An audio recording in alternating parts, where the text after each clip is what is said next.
Original हैं, ये सब सदा जवान रहने वाले हैं। भगवान कभी बूढ़े नहीं होते। फोटो तो कल्पना की, जिसने जैसी बना दी वैसी आपने मान ली। भगवान के बारे में लिखा है, हम जैसे राम और कृष्ण का जी नारायण का रूप देखते हैं ना, उनके स्वरूप के बारे में लिखा है। वरहा पीडम नटवर बपुः कर्णयोः कर्णिकारम विभ्रदवासः कनक कपिशं वैजयंतीं च मालाम। भगवान के बारे में कहा कर्तुम अकर्तुम अन्यथा कर्तुम सर्व सामर्थ्य।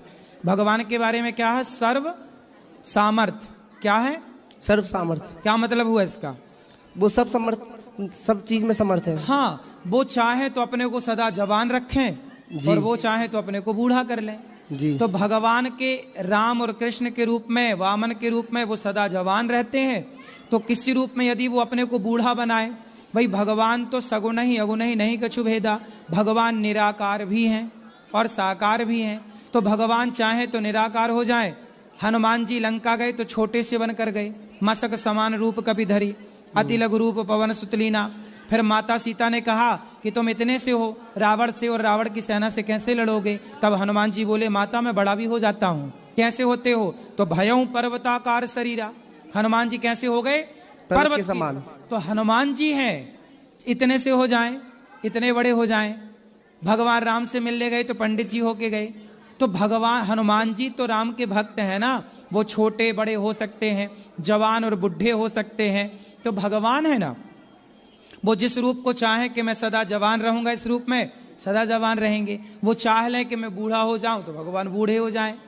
तो भगवान के लिए ये सब नहीं होता कि भगवान जवान है कि बूढ़े। भगवान भगवान है, वो जवान हो जाएं बूढ़े हो जाएं। हम बूढ़े नहीं, हम जवान नहीं हो सकते बुढ़ापे के बाद। हम अभी चाहें कि हम 80 साल के बूढ़े हो जाएं तो हम अभी नहीं हो सकते। हम एक टाइम पर सब कुछ होगा। लेकिन भगवान आज चाहें तो जवान हो जाएं और आज ही चाहें तो बच्चे हो जाएं, आज ही चाहें तो बूढ़े हो जाएं। इसलिए वो कर्तुम अकर्तुम अन्यथा कर्तुम सर्व, वो भगवान सर्व सामर्थ्य है। वो चाहे तो चुटकी बजाए तो प्रलय हो जाए, वो चाहे तो चुटकी बजाए तो सृष्टि आ जाए। मैया यशोदा ने कहा मुंह खोल, इतना सा मुंह खोला पूरा ब्रह्मांड नजर आ गया। जिनके इतने से मुख में पूरा ब्रह्मांड समा सकता है, वो भगवान जब चाहे जवान हो जाए, जब चाहे बूढ़े हो जाए। उनके लिए क्या बुढ़ापा और क्या जवानी। भगवान सदा सुंदर है, इसलिए उनका नाम है श्याम सुंदर। यदि किसी रूप में वो बुढ़ापे का भी अभिनय कर रहे हैं तो भगवान कर क्या रहे हैं? अभिनय।